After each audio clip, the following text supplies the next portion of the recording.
কোনোদিন বাবার নামে কোরবানি হয় না, কোনোদিন মার নামে কোরবানি হয় না, কোনোদিন পীরের নামে কোরবানি হয় না, কোনোদিন হুজুরের নামে কোরবানি হয় না, কোনোদিন খাজার নামে কোরবানি হয় না, কোনোদিন বাবার নামে কোরবানি হয় না।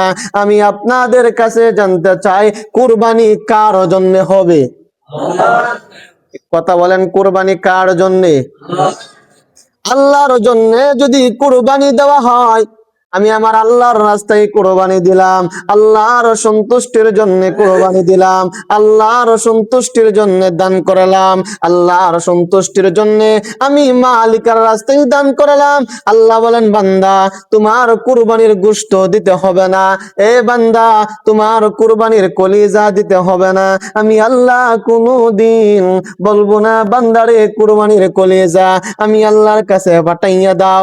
এ বান্দা আমি আল্লাহ কোনোদিন বলবো না কুরবানির সিনা আমি আল্লাহর কাছে পাঠাইয়া দাও। লুহুমুহা আমি আল্লাহ কোনোদিন বলবো না রক্তগুলো আমি আল্লাহর কাছে পাঠাইয়া দাও। বান্দারে আমি আল্লাহ কিছু চাই না, লাইয়ানালাল্লাহ লুহুমুহা ওয়ালা দিমাউহা ওয়ালাকি ইয়ানালুহুত তাকওয়া মিনকুম। এ বান্দা আমি আল্লাহ অন্য কিছু চাই না, বান্দারে তোমার তাকওয়া, তোমার অন্তরের কবর আমি আল্লাহ চাই। এ বান্দা আমি আল্লাহর রাস্তায় যদি খালেস নেওয়াতে দান করো, খালেস নেওয়াতে দান করতে দেরি, আমি আল্লাহ কুরবানি কবুল করতে দেরি হবে না।